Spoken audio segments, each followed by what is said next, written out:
ನಮಸ್ತೆ ಎಲ್ಲರಿಗೂ. Lucky life ಟಿಪ್ಸ್ಗೆ ನಿಮಗೆಲ್ಲರಿಗೂ ಸ್ವಾಗತ.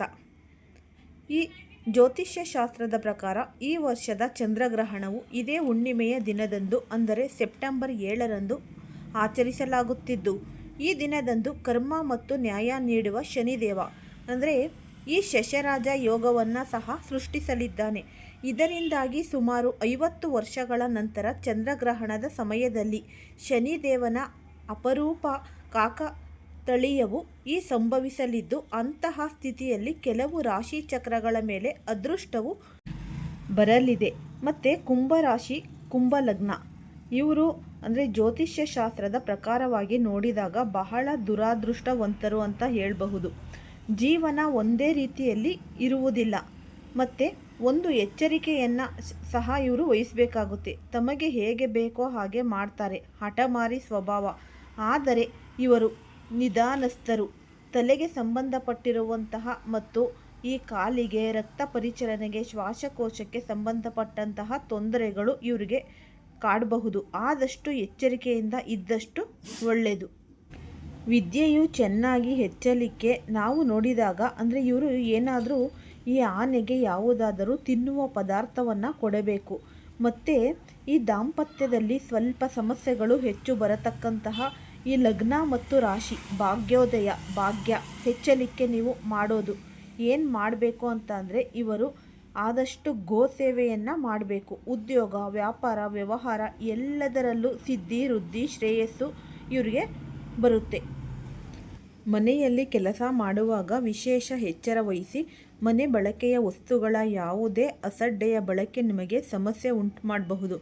ಆದರೆ ಜೀವನದ ಸಂಗಾತಿಯೊಂದಿಗೆ ಸೇರಿ ಇಂದು ನೀವು ಈ ಭವಿಷ್ಯಕ್ಕೆ ಯಾವುದೇ ಆರ್ಥಿಕ ಯೋಜನೆಯನ್ನು ಮಾಡಬಹುದು ಮತ್ತು ಈ ಯೋಜನೆ ಯಶಸ್ವಿಯಾಗುತ್ತೆ ಎಂದು ಭರವಸೆ ಕೊಡಬಹುದು.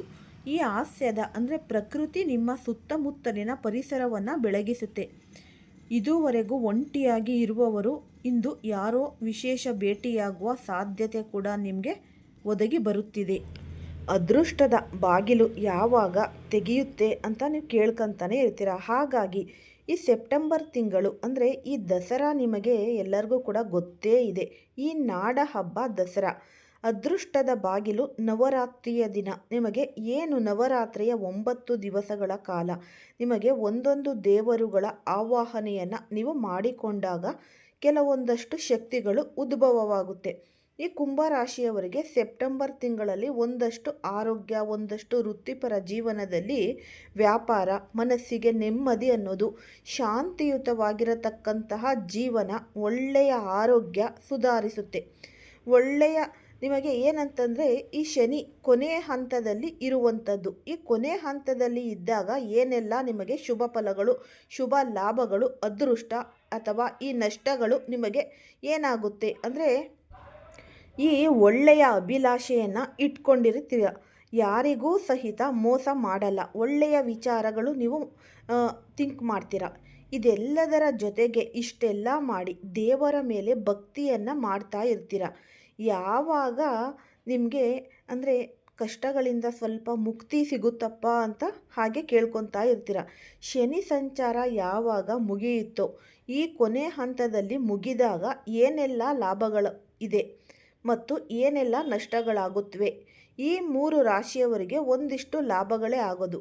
ಯಾವ ರೀತಿಯಾಗಿ ಅಂತ ಅಂದರೆ ಒಂದನೆಯದಾಗಿ ಈ ವೃಷಭ ರಾಶಿಯವರಿಗೆ ಆರ್ಥಿಕ ಲಾಭ ಮತ್ತು ಅದರ ಜೊತೆಗೆ ಒಂದು ಪ್ರತಿಯೊಂದು ಕ್ಷೇತ್ರದಲ್ಲೂ ಲಾಭಗಳ ಜೊತೆಗೆ ಮತ್ತೆ ಏನಾದರೂ ನೀವು ಈ ಪ್ರವಾಸದಲ್ಲಿ ಒಂದಿಷ್ಟು ಲಾಭಗಳನ್ನು ನೀವು ಕಾಣ್ತೀರಾ. ಈ ವೃತ್ತಿಪರ ಕ್ಷೇತ್ರದಲ್ಲಿ ಒಂದಷ್ಟು ಯಶಸ್ಸನ್ನು ಕಾಣುವಂಥದ್ದು. ಮತ್ತು ಈ ರಾಶಿಯವರಿಗೆ ಏನಪ್ಪ ಅಂತ ಅಂದರೆ ಅನೇಕ ರೀತಿಯಾಗಿ ವ್ಯವಹಾರಗಳೇ ಆಗಿರಲಿ, ಉದ್ಯೋಗನೇ ಆಗಿರಲಿ, ಒಳ್ಳೆಯ ಲಾಭ ಅನ್ನೋದು ಪಡಿತೀರ. ನಾವು ನೆಕ್ಸ್ಟು ಈ ಮಿಥುನ ರಾಶಿ ನೋಡೋದಾದರೆ ಈ ಬಹಳಷ್ಟು ಅಂದರೆ ಆರ್ಥಿಕ ಪರಿಸ್ಥಿತಿ ಏನೋ ಒಂದು ಸುಧಾರಿಸಿಕೊಂಡು ಎದುರಿಸ್ಕೊಂಡು ಹೋಗ್ತಾ ಇರ್ತೀರ. ಒಳ್ಳೆಯ ಬಲ ಅನ್ನೋದು ನಿಮಗೆ ಅಷ್ಟೊಂದಿರಲ್ಲ. ಮತ್ತು ವ್ಯಾಪಾರದಲ್ಲಿ, ಕ್ಷೇತ್ರಗಳಲ್ಲಿ, ಸಾಧನೆಯಲ್ಲಿ ಸ್ವಲ್ಪ ಸಾಧಿಸ್ತೀರ. ಆದಷ್ಟು ನಿಮಗೂ ಕೂಡ ಒಳ್ಳೆಯದೇ ಆಗುತ್ತೆ ಈ ಸೆಪ್ಟೆಂಬರ್ ತಿಂಗಳಲ್ಲಿ. ನೆಕ್ಸ್ಟ್ ಬಂದು ಈ ಮಕರ ರಾಶಿಯವರಿಗೆ ಏನಪ್ಪ ಅಂತ ಅಂದರೆ ಈ ಒಳ್ಳೆಯ ಸಂತೋಷದ ಜೀವನ ನೀವು ಆರಂಭಿಸುತ್ತೀರ. ಹಾಗಾಗಿ ಒಳ್ಳೆಯ ಸಮಯವನ್ನು ಕಳಿತೀರ. ಎಲ್ಲದರ ಜೊತೆಗೆ ಇಷ್ಟೆಲ್ಲ ನೋಡಿಕೊಂಡಿದ್ದು ಈ ಕುಂಭ ರಾಶಿಯವರಿಗೆ ಯಾವಾಗ ಒಳ್ಳೆಯ ಟೈಮ್ ಬರುತ್ತೆ ಅಂತ ನೀವು ಕೇಳಬಹುದು ಅಲ್ವಾ. ಈ 17 ಕಳೀಲಿ, ಸ್ವಲ್ಪ 17 ಕಳೆದ ಮೇಲೆ ಒಂದಷ್ಟು ಲಾಭ ಆಗುತ್ತೆ. ಮತ್ತು ಜಾಸ್ತಿ ಏನಾಗಲ್ಲ, ಸ್ವಲ್ಪ ತಕ್ಕ ಮಟ್ಟಿಗೆ ವೃತ್ತಿಪರದಲ್ಲಿ ನೀವು ಮಾಡುವಂತಹ ಕೆಲಸದ ಮೇಲೆ ಸ್ವಲ್ಪ ಅಭಿವೃದ್ಧಿಯನ್ನು ಕಾಣ್ತೀರ. ಜೀವನದಲ್ಲಿ ಬಾಳ ಸಂಗಾತಿ ಮತ್ತು ಮಕ್ಕಳೇ ಆಗಿರಲ್ಲ ಅಂತಹವರಿಗೆ, ಅಪೇಕ್ಷೆ ಪಡಿತಕ್ಕಂತಹವರಿಗೆ ಈ ಸಂತಾನ ಪ್ರಾಪ್ತಿ, ಸಂತಾನದ ಕೊರತೆ ಅನ್ನೋದು ಇರುತ್ತೆ ಅಲ್ವಾ. ಹಾಗಾಗಿ ಒಂದು ಸಂತಾನವನ್ನು ಕಂಡು ಬರತಕ್ಕಂಥದ್ದು. ಮತ್ತು ಜೀವನದಲ್ಲಿ ಮಕ್ಕಳಿಂದಾಗಲಿ ಹಿರಿಯರಿಂದಾಗಲಿ ನಿಮಗೆ ಸ್ವಲ್ಪ ಕಿರಿಕಿರಿಗಳು, ನೋವುಗಳು ನೀವು ಅನುಭವಿಸ್ತಾನೆ ಇರ್ತೀರ. ಈ ಸಮಸ್ಯೆಗಳು ಅನ್ನೋದು ಮನುಷ್ಯನಿಗೆ ಅಲ್ವಾ ತುಂಬ ಜಾಸ್ತಿ ಬರೋದು. ಹಾಗಾಗಿ ನೀವು ಏನೋ ಒಂದು ಹೊರಗಡೆ ಓಡಾಡಲಿಕ್ಕೆ ಅಂತ ಹೋಗಿರ್ತೀರ, ವೆಹಿಕಲಲ್ಲೋ ಇಲ್ಲಾಂದರೆ ಆಟೋದಲ್ಲೋ, ಇಲ್ಲ ಎಲ್ಲಿಗೋ ಒಂದು ಮೆಡಿಕಲ್ಗೋ ಮಾತ್ರೆ ತರಲಿಕ್ಕೋ, ಏನೋ ಒಂದು ಸಣ್ಣ ಪುಟ್ಟ ಈ ಕೆಲಸಗಳು ಮಾಡುವಂತಹವರಿಗೆ ಒಂದಷ್ಟು ಲಾಭ ಅನ್ನೋದು ಸಿಗುತ್ತೆ. ಮತ್ತು ನೀವು ಈ ವ್ಯಾಪಾರ ಅಂತ ಹೇಳಿದ್ನಲ್ಲ ಫಸ್ಟೇ ನಾನು, ವ್ಯಾಪಾರದಲ್ಲಿ ಲಾಭ ಅನ್ನೋದು, ದುಪ್ಪಟ್ಟು ಲಾಭ ಅನ್ನೋದು ಕಾಣ್ತೀರ. ಮತ್ತು ನಾನು ಫಸ್ಟ್ ಹೇಳ್ದಾಗೆ ಆಟೋದಲ್ಲಿ, ಬೈಕಲ್ಲಿ ಎಲ್ಲ ಹೋಗಬೇಕಾದ್ರೆ ಆದಷ್ಟು ಹುಷಾರಾಗಿ ನೀವು ಗಮನ ವಹಿಸಿ, ನೀವು ಎಚ್ಚರ ವಹಿಸಿ ಸ್ವಲ್ಪ. ಈ ಕುಂಭರಾಶಿಯವರಿಗೆ ಅದೃಷ್ಟದ ಬಾಗಿಲು ತೆಗೆಯುವಂಥದ್ದು ದಿನ ಈ ಸೆಪ್ಟೆಂಬರ್ ತಿಂಗಳು ಆಗಿರತಕ್ಕಂಥದ್ದು. ಹಾಗಾಗಿ ನೀವು ಏನಪ್ಪ ಅಂತ ಅಂದರೆ, ಕುಂಭರಾಶಿಯವರು ಈ ಸೆಪ್ಟೆಂಬರ್ ತಿಂಗಳಲ್ಲಿ ಒಂದಿಷ್ಟು ಲಾಭಗಳ ಜೊತೆಗೆ ನಷ್ಟಗಳು ಆಗುತ್ತೆ. ಆದರೆ ನಿಮಗೆ ಈ ಒಂದು 20% ಅಷ್ಟು ಲಾಭಗಳೇ ಇದೆ. ನಷ್ಟಗಳು ಎಷ್ಟು ಪರ್ಸೆಂಟ್ ಅಂತ ನಾವು ಹೇಳಲಿಕ್ಕಾಗಲ್ಲ. ಯಾಕೆ ಅಂದರೆ ಜೀವನ ಅಂದಮೇಲೆ ಕಷ್ಟ ಸುಖಗಳು ಎರಡೂ ಇರುತ್ತೆ. ಆದಷ್ಟು ಸರಳವಾದ ವಿಧಿವಿಧಾನಗಳು, ನೀವು ಪರಿಹಾರಗಳನ್ನು ನೀವು ಪಾಲಿಸಿದ್ದೇ ಆಗಿದ್ದಲ್ಲಿ ಕ್ರಮೇಣ ನಿಮಗೆ ಈ ಕಷ್ಟಗಳು ಅನ್ನೋದು ನಶಿಸಿ ಹೋಗುತ್ತೆ. ಕುಂಭರಾಶಿಯವರು ಅಂತ ಅಂದರೆ ಈ ಜ್ಞಾನ ಹೆಂಗೆ ಏನು ಸಂಪಾದನೆ ಮಾಡಿದ್ರೂ ಅದರಲ್ಲಿ ಲಾಭ ಅನ್ನೋದು ಪಡಿತೀರ. ಎಷ್ಟೇ ಕಷ್ಟ ಇದ್ರೂ ಅದರಲ್ಲಿ ನೀವು ಎದ್ದು ನಿಂತ್ಕೊಂಡು ಅದನ್ನು ಸಾಧಿಸಿ ತೋರಿಸ್ತೀರ. ಈ ಪ್ರಯತ್ನ ಅನ್ನೋದು ನೀವು ಎದ್ದು ನಿಂತು ಮಾಡ್ತೀರಲ್ಲ, ಅದೇ ಖುಷಿ. ಜೀವನದಲ್ಲಿ ಒಳ್ಳೆಯ ಸಲಹೆಗಾರರು ಸಿಕ್ಕೇ ಸಿಗ್ತಾರೆ ನಿಮಗೆ. ಆದಷ್ಟು ನೀವು ಈ ಭರವಸೆ ಅನ್ನೋದು ಇಟ್ಕೋಬೇಕು ಅಷ್ಟೇ. ಆಧ್ಯಾತ್ಮದ ಕಡೆ ಆದಷ್ಟು ನೀವು ಈ ಗಮನವನ್ನು ವಹಿಸತಕ್ಕಂಥದ್ದು. ಮತ್ತು ನೀವು ಆದಷ್ಟು ಈ ಶನಿ ಭಗವಾನರ ದೇವಸ್ಥಾನಕ್ಕೆ ಹೋಗಿ ಎಳ್ಳು ದೀಪಗಳನ್ನು ಹಚ್ಚಿ, ಮತ್ತು ಎಳ್ಳಿನಿಂದ ಮಾಡಿದ ಸಿಹಿ ತಿಂಡಿಗಳನ್ನು ಈ ಭಕ್ತರಿಗೆ ಕೊಡುವುದರಲ್ಲಿ ಆದಷ್ಟು ನಿಮಗೆ 90% ನಿಮಗೆ ಕಷ್ಟಗಳೆಲ್ಲ ನಶಿಸಿ ಹೋಗಿ ನಿಮಗೆ ಅದೃಷ್ಟದ ಬಾಗಿಲು ತೆರೆಯುತ್ತೆ. ಮುಟ್ಟಿದ್ದೆಲ್ಲ ಬಂಗಾರವಾಗುತ್ತೆ. ಮತ್ತು ಹನುಮಾನ್ ಚಾಲೀಸ ಓದೋದು, ಮತ್ತು ನೀವು ಆದಷ್ಟು ಈ ದೇವಾಲಯಗಳಿಗೆ ಹೋಗಿ ಅಲ್ಲೂ ಈ ಶಿವನ ದರ್ಶನವನ್ನು ಮಾಡಿಕೊಂಡು ಬಂದು ನೀವು ಎಲ್ಲ ಕಷ್ಟಗಳು ನಶಿಸಿ ಹೋಗಿ ನಿಮ್ಮ ಜೀವನದಲ್ಲಿ ಅದೃಷ್ಟದ ಬಾಗಿಲು ತೆರೆಯುತ್ತೆ. ಓಂ ನಮಃ ಶಿವಾಯ ಅಂತ 108 ಬಾರಿ ಈ ಬೀಜಾಕ್ಷರದ ಮಂತ್ರವನ್ನು ಪಠಿಸೋದ್ರಿಂದ ಎಲ್ಲ ಕಷ್ಟಗಳಿಂದ ವಿಮುಕ್ತಿ ಅನ್ನೋದು ಸಿಗುತ್ತೆ. ಆದಷ್ಟು ಸ್ನಾನ ಮಾಡುವ ನೀರಿಗೆ ಸ್ವಲ್ಪ ಈ ಗೋಮೂತ್ರ, ಸ್ವಲ್ಪ ಅಂದರೆ 1 ಸ್ಪೂನಷ್ಟು ಗೋಮೂತ್ರವನ್ನು ಹಾಕಿಕೊಂಡು ಸ್ನಾನ ಮಾಡೋದ್ರಿಂದ ನಿಮ್ಮ ಮನಸ್ಸಿನಲ್ಲಿ ಮತ್ತು ಮನೆಯಲ್ಲಿ ಇರುವ ನಕಾರಾತ್ಮಕತೆ ಅನ್ನೋದು ತೊಲಗಿ ಹೋಗುತ್ತೆ.